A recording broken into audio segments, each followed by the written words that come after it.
नमस्ते बच्चों, आज हम पढ़ेंगे कार्तीय तल पर किसी बिंदु की स्थिति निर्धारित करना कि वह कौन से चतुर्थांश में है अथवा कौन से अक्ष पर है। तो बिंदु या तो चार चतुर्थांशों में होता है, प्रथम, द्वितीय, तृतीय, चतुर्थ, या फिर एक्स अक्ष अथवा वाई अक्ष पर होता है। बिंदु की स्थितियां छह है, उनको निर्धारित करना हम सीखेंगे। इसके लिए जो ग्राफ पेपर होता है उसमें दो रेखाएं खींचते हैं, एक तो क्षैतिज रेखा, एक ऊर्ध्वाधर रेखा। क्षैतिज रेखा को हम एक्स अक्ष कहते हैं और ऊर्ध्वाधर रेखा को वाई अक्ष कहते हैं। तो देखो कैसे अपन कार्तीय तल पर किसी बिंदु की स्थिति निर्धारित करेंगे। इसके लिए देखो पहला सवाल है,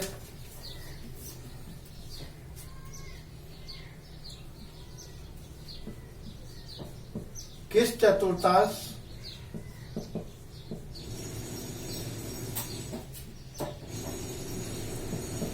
या किस अक्ष पर बिंदु -2, 4,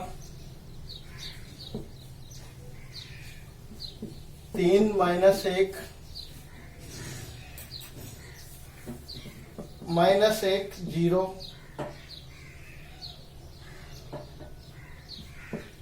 1, 2, -3, -5 दिया है।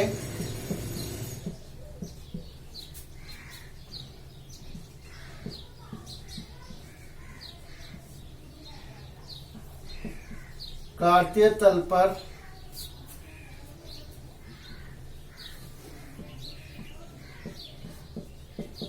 इनका स्थान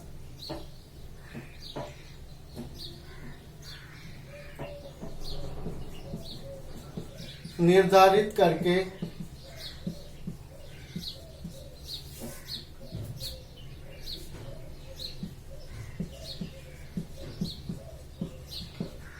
अपने उत्तर सत्यापित कीजिए।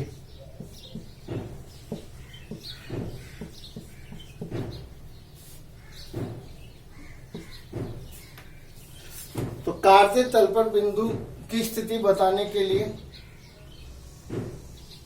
बीचों बीच ग्राफ में पेपर पर एक ऊर्ध्वाधर रेखा खींचना है और एक क्षैतिज रेखा। जहां ये दोनों रेखाएं प्रतिच्छेद करेगी वहां मूल बिंदु वो लिखेंगे।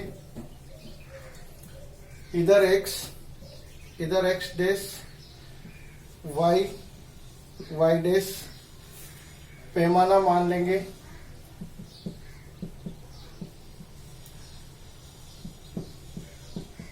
एक सेमी बराबर एक इकाई दोनों अक्षों पर, x अक्ष और y अक्ष दोनों अक्षों पर पैमाना एक सेमी बराबर एक इकाई मान लेंगे। तो जो एक बड़ा खाना है उसके बाद एक एक का अंतर करते हुए संख्याएं लिख देंगे। 1, 2, 3, 4, 5। ऐसे इधर 1, 2, 3, 4, 5। इधर -1, -2, -3, -4, -5। ऐसे इधर -1, -2, -3, -4। तो एक एक खाना छोड़कर हम इस प्रकार बिंदु निर्देशांक लिखेंगे। अब इसके बाद बिंदु की स्थिति बताएंगे। जैसे पहला बिंदु है -2 और 4, तो आगे जो लिखा है वो x निर्देशांक है और पीछे जो लिखा है वो y निर्देशांक। x निर्देशांक y अक्ष से दूरी होती है और y निर्देशांक x अक्ष से दूरी होती है। तो y अक्ष से दूरी -2 और x अक्ष से दूरी 4, तो ये -2 और 4, तो ये बिंदु यहाँ आ जाएगा। -2, 4 मान लो ये बिंदु A है। तो ये कौन से चतुर्थांश में है? प्रथम।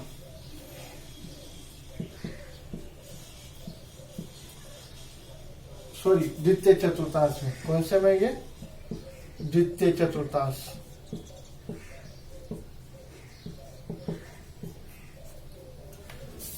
ऐसे दूसरा बिंदु है -1, 3 और -1।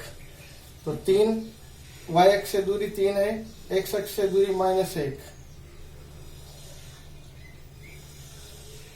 ये मान लो B बिंदु है 3 -1। तो B बिंदु 3 -1 ये कौन से चतुर्थांश में है? चतुर्थ चतुर्थांश। ये प्रथम चतुर्थांश होता है, ये द्वितीय, ये तृतीय और ये चतुर्थ। ऐसे तीसरा बिंदु है -1 और 0। तो ये -1 और 0 ये बिंदु यही आएगा। इसको हम कहते हैं x अक्ष। तो जब भी y निर्देशांक 0 होता है तो बिंदु हमेशा x अक्ष पर होगा।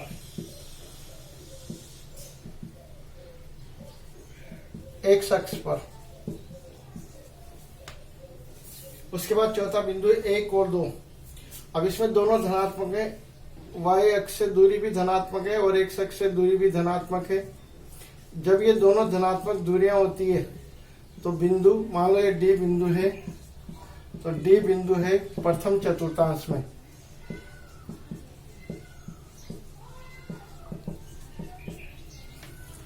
ऐसे ही बिंदु ये है -3 -5, इसमें दोनों ऋणात्मक है, ये -3 और ये -5। तो ये बिंदु यहाँ आएगा -3 -5।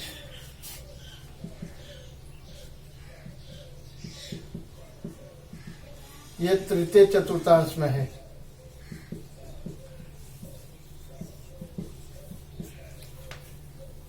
तो इसका मतलब बिंदु या तो 4 चतुर्थांशों में हो सकता है या 2 अक्षों पर।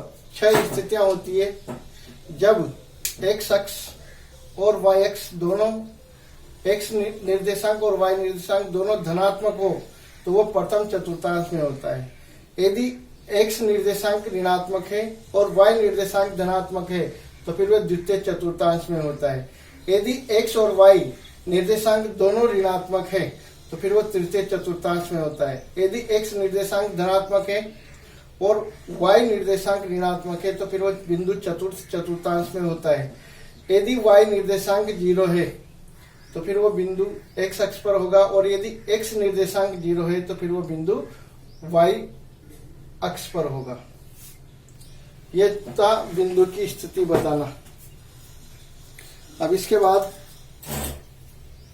दूसरा भी सवाल जो है इस प्रश्नावली में वो भी ग्राफ है, ग्राफ बनाना है।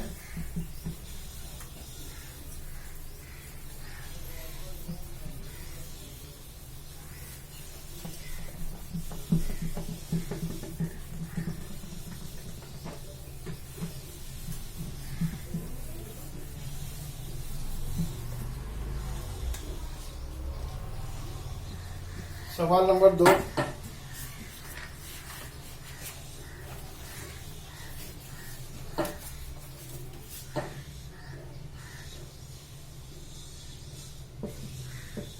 अक्षों पर दूरी का उपयुक्त एकक लेकर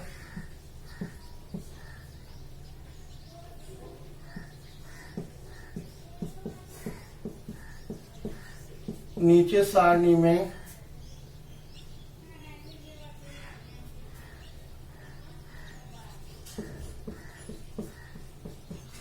दिए गए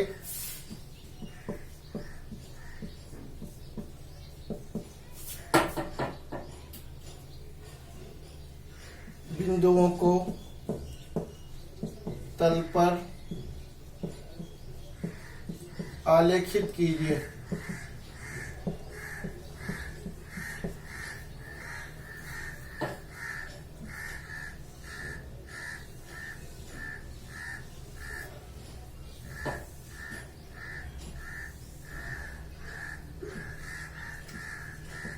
एक्स और वाई निर्देशांक दिए है -2, 8, -1, 7, 0 माइनस 1.25 1 3 3 माइनस 1। इन बिंदुओं को ग्राफ में प्रदर्शित करना है।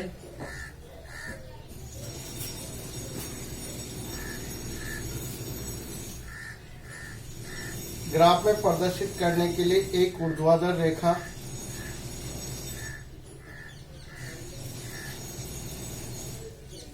एक क्षैतिज रेखा खींचनी है।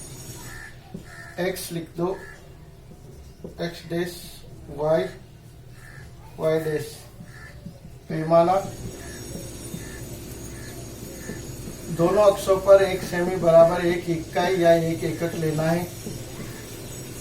अब इसका 1 1 का अंतर करते हुए संख्या लिखेंगे।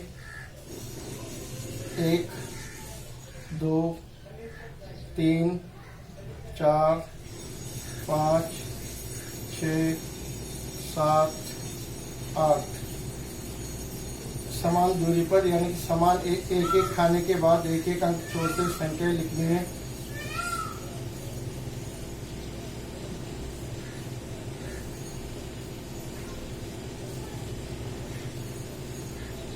-1 -2 -3 -4 -5 -6 -7 -8 -1 -2 -3 -4 -5 -6 -7।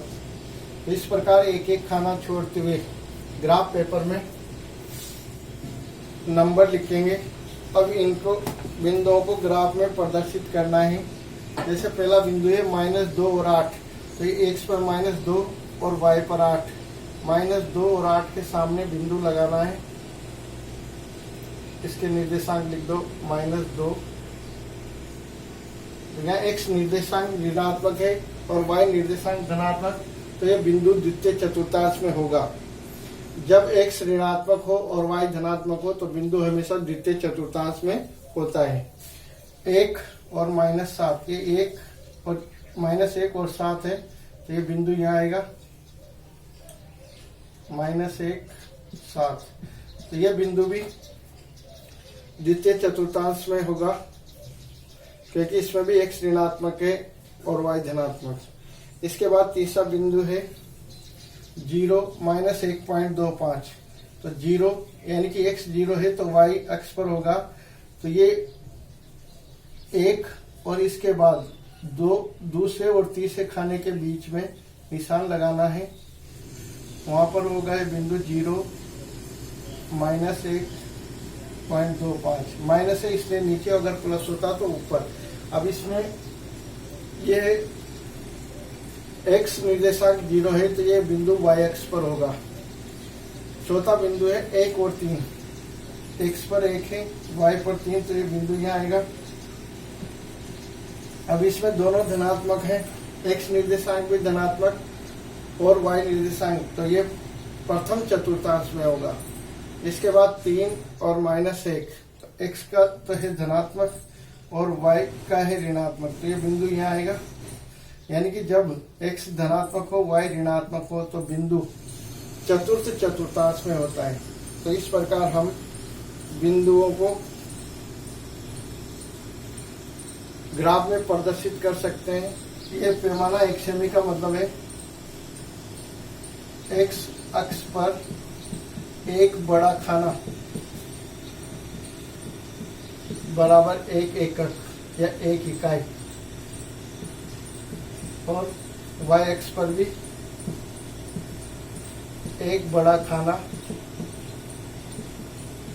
बराबर 1 इकाई, यानी कि 1 1 इकाई का अंतर करते हुए हम संख्याएं लिखेंगे। इस प्रकार हम ग्राफ प्रदर्शित कर सकते हैं किसी भी बिंदु को। तो बिंदु या तो चारों चतुर्थांश में होता है या फिर अक्ष पर 6 स्थानों पर बिंदु होते हैं, और इस प्रकार हम प्रदर्शित कर सकते हैं। और इसके साथ ये प्रश्नावली पूरी हो जाती है।